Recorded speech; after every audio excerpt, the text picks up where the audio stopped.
예수님께서는 목자의 비유를 드시며 당신을 양들의 문이라고 말씀하십니다.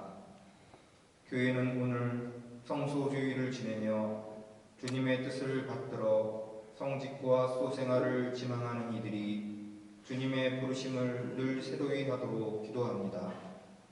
경건한 마음으로 이 미사에 참여하며 주님께서 한국교회의 풍성한 성소의 은총을 허락하시기를 한마음으로 청해야 하겠습니다. 주님의 자애가 온 땅에 가득하네. 주님은 말씀으로 하늘을 여셨네. 할렐루야.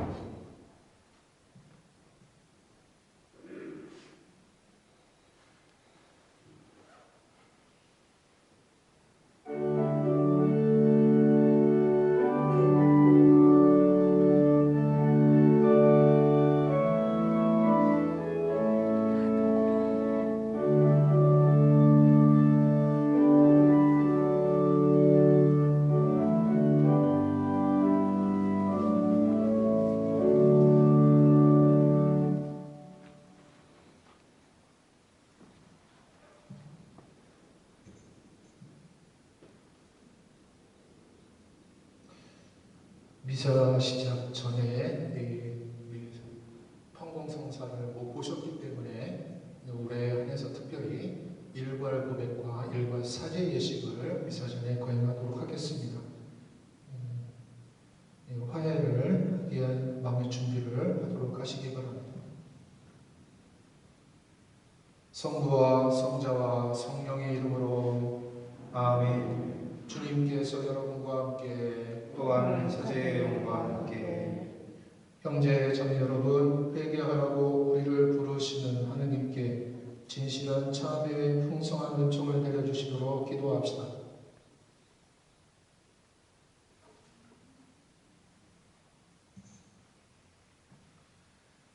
주님, 간절히 비오니 저희의 기도를 자비로이 들으시어 주님께 죄를 고백하는 이들을 용서하시고 저희도 너그러이 굽어보시어 평화를 베풀어 주소서. 우리 주 그리스도를 통하여 비나이다. 아멘.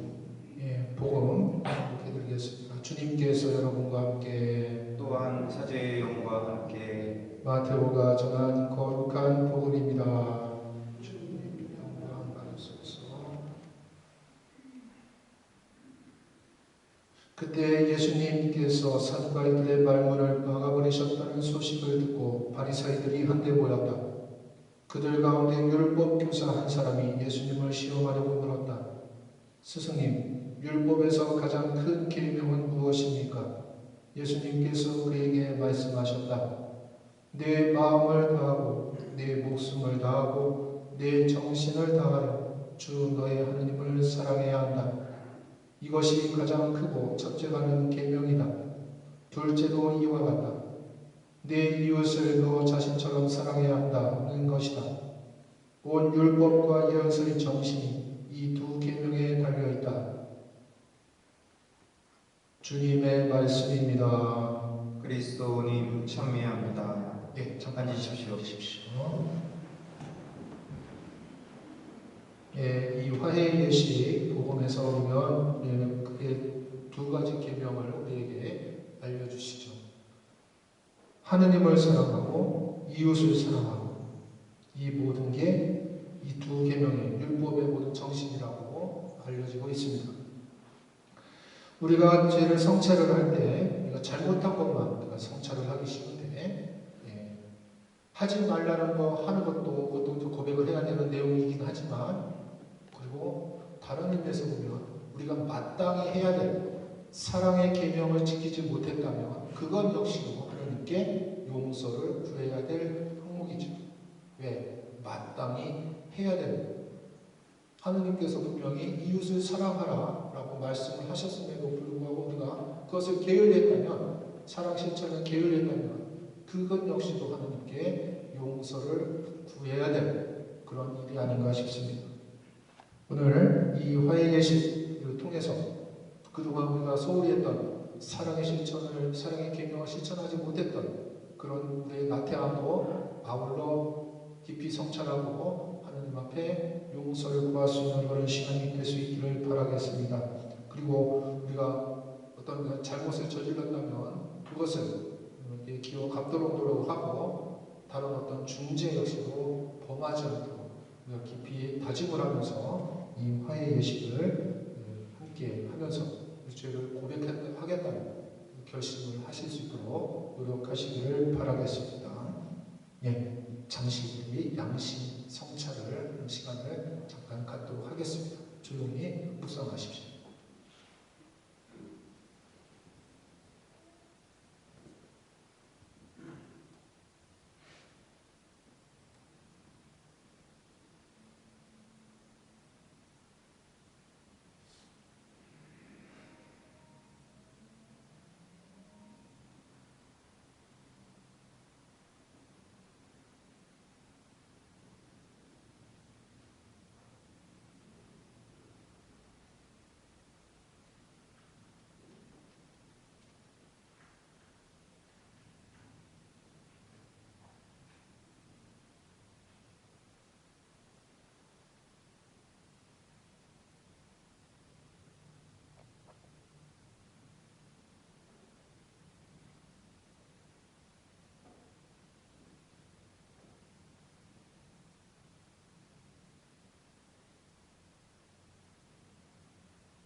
일어서십시오.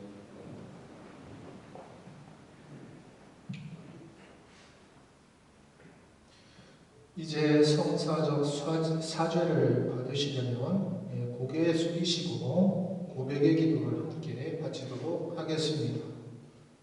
전능하신 하느님과 형제들에게 고백하오니 생각과 말과 행위로 죄를 많이 지었으며 자주 의무를 소홀히 하였나이다. 제 탓이요 제 탓이요 저의 큰 탓이옵니다. 그러므로 간절히 바라오니 평생 동정이신 성모 마리아와 모든 천사와 성인과 형제들은 저를 위하여 하나님께 빌어주소서. 이제 그리스도께서 친히 가르쳐 주신 기도를 하나님 아버지께 정성 들여 바치며 우리 죄를 용서하시고 우리를 모든 악에서 구해 주시도록 간청합시다. 주님의 기도 같이 바치도록 하겠습니다. 하늘에 계신 우리 아버지, 아버지의 이름이 거룩히 빛나시며 아버지의 나라가 오시며 아버지의 뜻이 하늘에서와 같이 땅에서도 이루어지소서.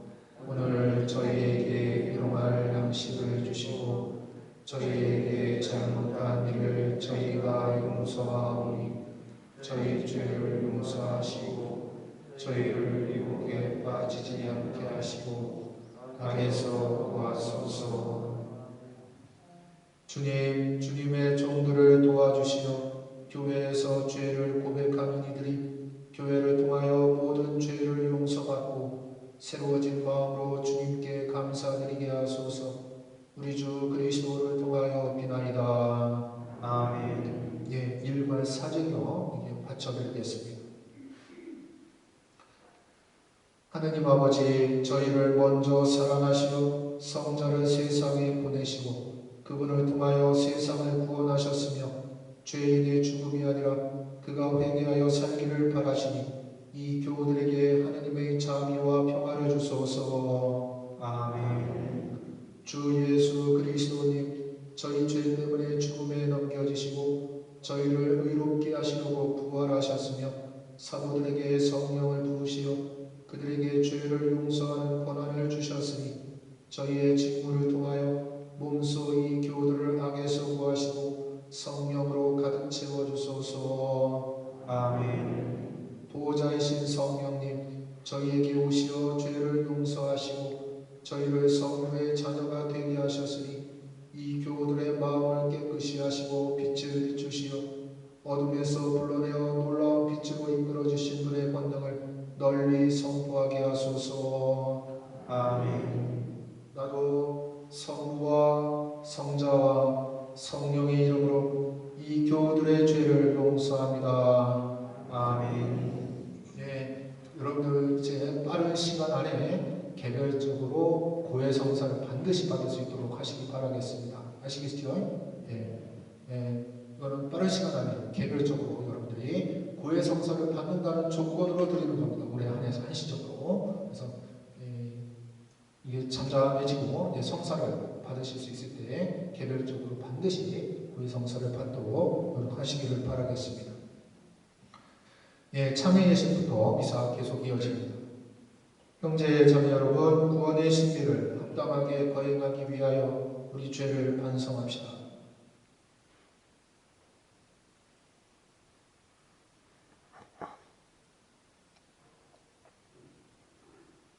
전능하신 하느님과 형제들에게 고백하오니 생각과 말과 행위로 죄를 많이 지었으며 자주 의무를 소홀히 하였나이다. 제 탓이요 저의 탓이옵니다. 그러므로 간절히 바라오니 평생 공정이신 성모 마리아와 모든 천사와 성인과 형제들은 저를 위하여 하느님께 펴주소서. 전능하신 하느님, 저희에게 자비를 베푸시어 죄를 용서하시고 영원한 생명으로 이끌어 주소서. 아멘. 주님, 자비를 베푸소서. 주님 자비를 베푸소서. 그리스도님, 자비를 베푸소서. 그리스도님 자비를 베푸소서. 주님, 자비를 베푸소서. 주님 자비를 베푸소서. 하늘 높은 데서는 하느님께 영광, 땅에서는 주님께서 사랑하시는 사람들에게 평화. 주 하느님, 하늘의 임금님, 전능하신 아버지 하느님, 주님을 기리나이다, 찬미하나이다.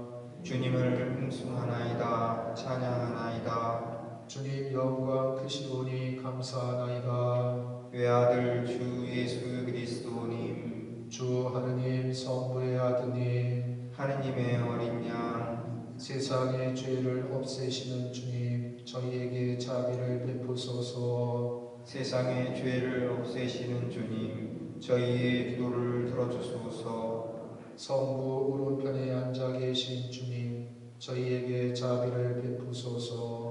홀로 거룩하시고 홀로 주님이시며 홀로 높으신 예수 그리스도님, 성령과 함께 아버지 하느님의 영광 안에 계시나이다. 아멘. 기도합시다. 전능하시고 영원하신 하느님, 목자이신 그리스도께서 앞장서 가신 나라로 나약한 양떼인 저희를 이끄시어 하느님과 함께 천사 기쁨을 누리게 하소서. 성부와 성령과 함께 천주로서 영원히 살아계시며 다스리시는 성자 우리 주 예수 그리스도를 통하여 비나이다. 앉으십시오.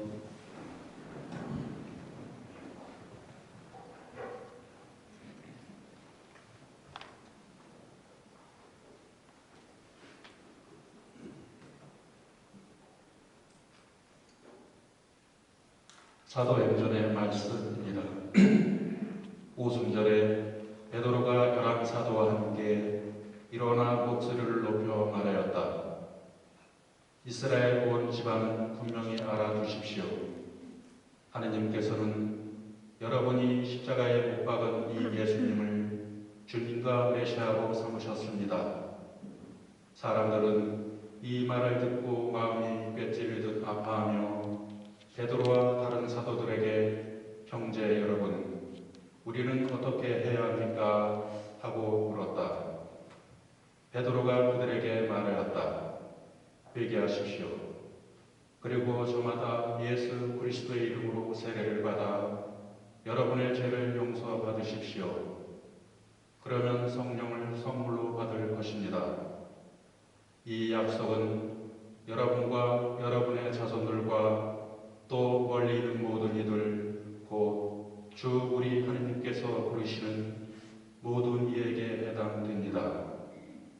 베드로는 이 밖에도 많은 증거를 들어 간곡히 이야기하며 여러분은 이 타락한 세대로부터 자신을 구원하십시오 하고 타일렀다.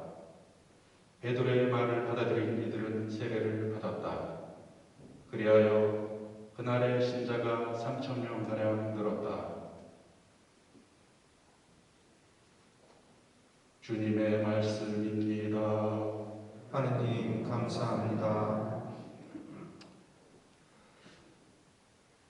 주님은 나의 목자 아쉬울 것 없어라. 주님은 나의 목자 아쉬울 것 없어라. 주님은 나의 목자 아쉬울 것 없어라. 푸른 풀밭에 나를 쉬게 하시고 잔잔한 물가로 나를 이끄시어 내 영혼의 생기 돋우어 주시네. 주님은 나의 목자 아쉬울 것 없어라. 당신 이름 위하여 나를 바른 길로 이끌어 주시네. 어둠의 골짜기를 간다 하여도 당신 함께 계시오니 두려울 것 없나이다. 당신의 막대와 지팡이 저에게 유한이 되나이다. 주님은 나의 목자 아쉬울 것 없어라.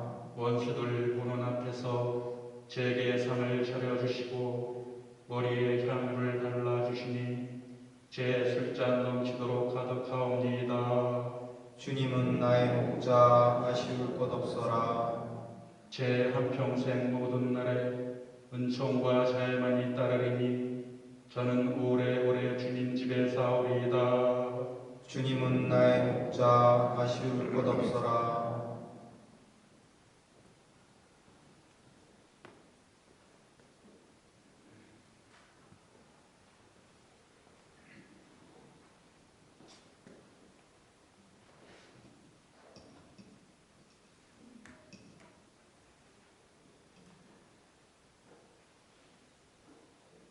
베드로 1서의 말씀입니다.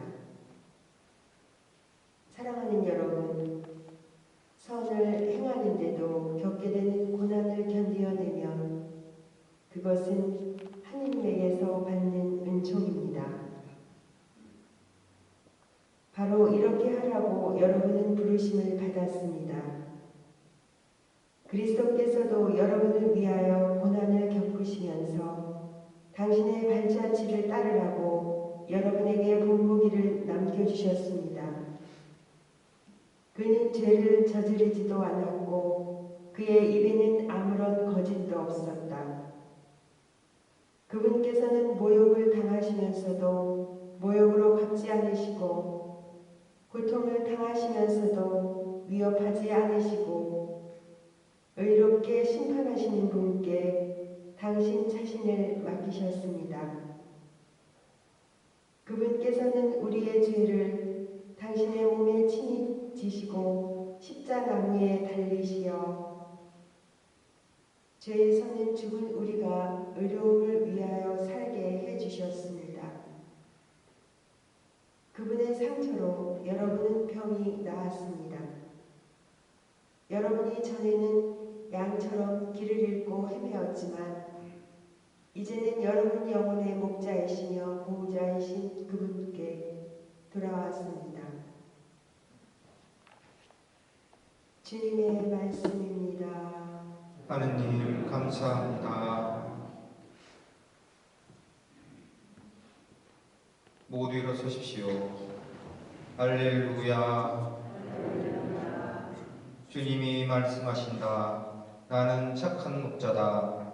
나는 내 양들을 알고 내 양들은 나를 안다. 할렐루야. 주님께서 여러분과 함께 사제의 영과 함께 요한이 전한 거룩한 복음입니다. 주님 영광 받으소서. 그때 예수님께서 말씀하셨다. 내가 진실로 진실로 너희에게 말한다. 양 우리에 들어갈 때 문으로 들어가지 않고 다른 데로 넘어 들어가는 자는 도둑이며 강도다. 그러나 문으로 들어가는 이는 양들의 목자다. 문지기는 목자에게 문을 열어주고 양들은 그의 목소리를 알아듣는다. 그리고 목자는 자기 양들의 이름을 하나하나 불러 밖으로 데리고 나간다. 이렇게 자기 양들을 모두 밖으로 이끌어낸 다음 그는 앞장서가고 양들은 그를 따른다. 양들이 그의 목소리를 알기 때문이다. 그러나 낯선 사람은 따르지 않고 오히려 피해 달아난다. 낯선 사람들의 목소리를 알지 못하기 때문이다. 예수님께서 그들에게 이 비유를 말씀하셨다. 그러나 그들은 예수님께서 자기들에게 이야기하시는 것이 무슨 뜻인지 깨닫지 못하였다. 예수님께서 다시 이르셨다. 내가 진실로 진실로 너희에게 말한다. 나는 양들의 문이다. 나보다 먼저 온 자들은 모두 도둑이며 강도다. 그래서 양들은 그들의 말을 듣지 않았다. 나는 문이다. 누구든지 나를 통하여 들어오면 구원을 받고 또 드나들며 풀밭을 찾아 얻을 것이다. 도둑은 다만 훔치고 죽이고 멸망시키려고 올 뿐이다. 그러나 나는 양들이 생명을 얻고 또 얻어 넘치게 하려고 왔다.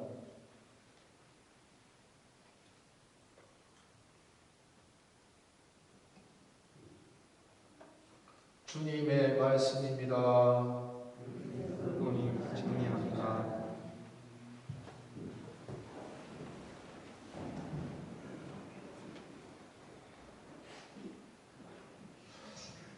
참 예수님,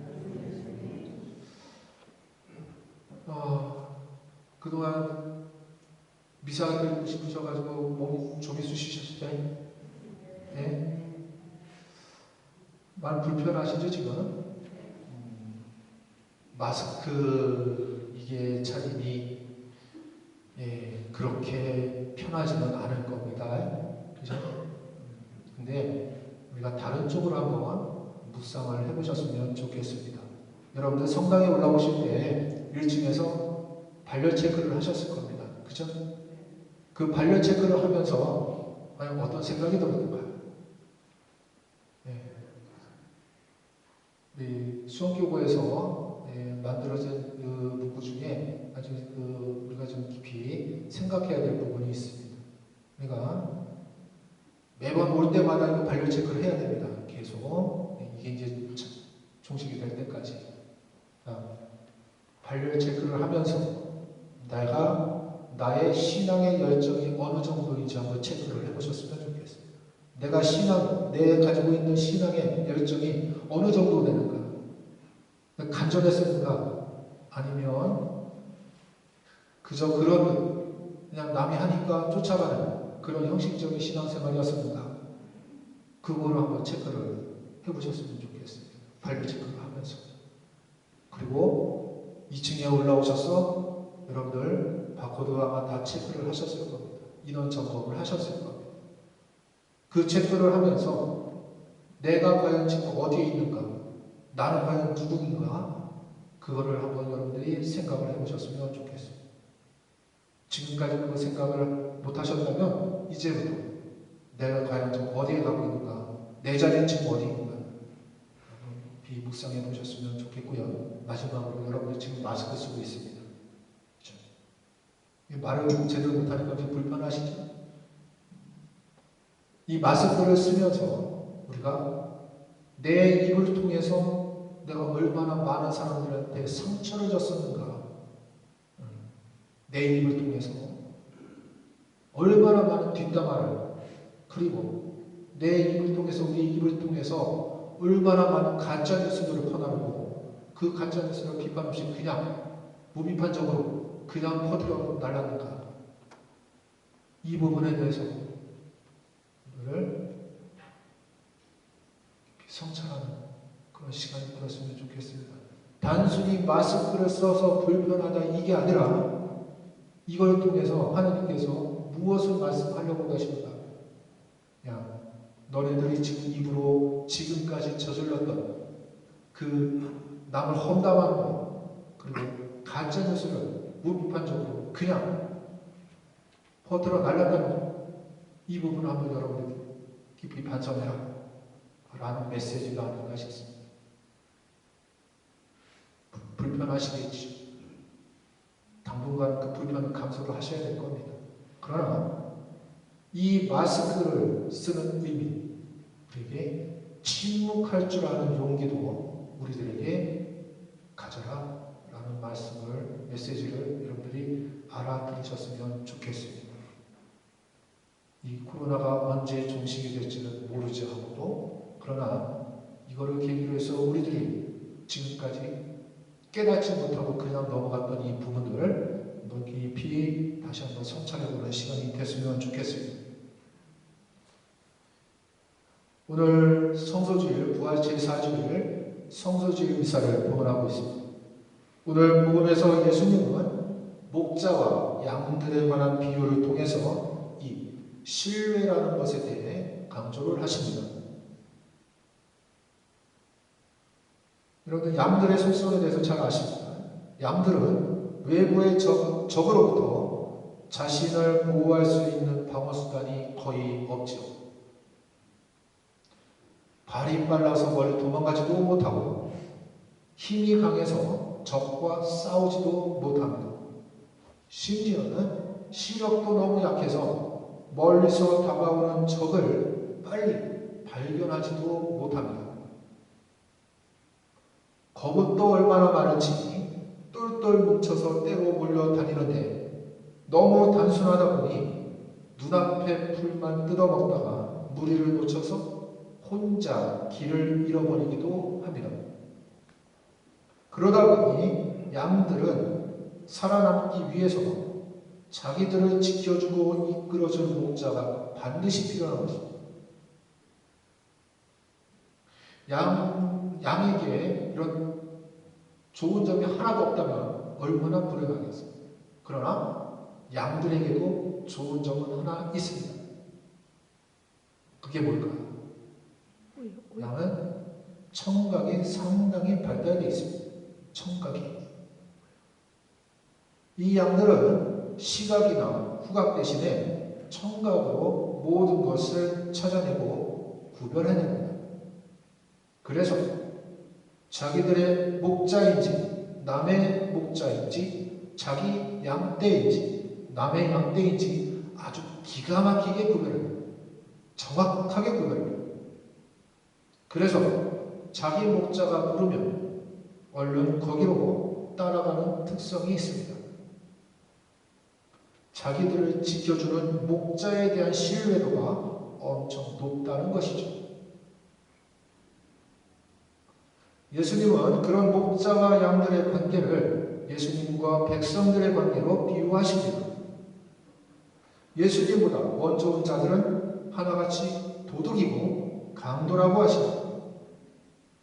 당시의 유다 지도자들, 바리사이 율법학자들, 그리고 메시아를 자처했던 이들은 양들을 위해서가 아니라 자기들의 사리사욕을 채우기 위해서 훔치고 죽이고 멸망시키려고 하는 도둑일 뿐이었습니다. 다행히 양들은 그런 사람들의 말을 듣거나 따라가지 않았습니다. 낯선 사람들을 따라가지 않고 오히려 피해 달아났습니다. 물론 현명하지 못한 양들도 있었겠지만 예수님은 대부분은 안 그랬다고 하십니다. 그렇기 때문에 진짜 목자가 나타났을 때 진짜 자기들의 목자 예수님이 와서 부를 때 양들은 그 목소리를 알아듣고 예수님을 따라가는 것이라고 바리사이들에게 말해주고 있는 것입니다. 목자와 양들의 비유는 예수님과 우리의 관계뿐만 아니라 여러 곳에서 적용이 됩니다. 부모와 자녀들과의 관계, 스승과 제자들과의 관계, 사제와 신자들과의 관계, 지도자와 백성들과의 관계 등등 가장 중요한 것은 이 관계는 당연한 관계가 아니라는 것이죠. 당연히 나는 내 부모니까 너희들은 내 말을 따라야 된다. 당연히 나는 내 스승이니까 제자들은 내 말을 듣고 따라야 한다. 당연히 나는 사제니까 신자들은 내 말을 듣고 따라야 한다. 당연히 나는 지도자니까 백성들은 내 말을 듣고 따라야 한다. 중요한 건 그게 아니라 바로 신뢰하느냐 신뢰하지 못하느냐입니다. 아래로부터 생겨나서 상호간에 맺어지는 이 신뢰의 관계가 형성되어야지만 가능하다. 신뢰가 깨어지면 서로서로 보호받지 못하고 서로서로 길을 잃어버립니다. 신뢰만이 모두를 살릴 수가 있다는 것이죠. 홀린 듯이 그냥 따라가지 말아야 합니다. 물론 아무도 그렇게 하지 않습니다. 하지만 가끔 실수처럼 홀린 듯 엉뚱한 것을 따라가기도 합니다. 그래서 양들은 늘 귀를 기울여야 합니다. 그리고 잘 분별해야 합니다.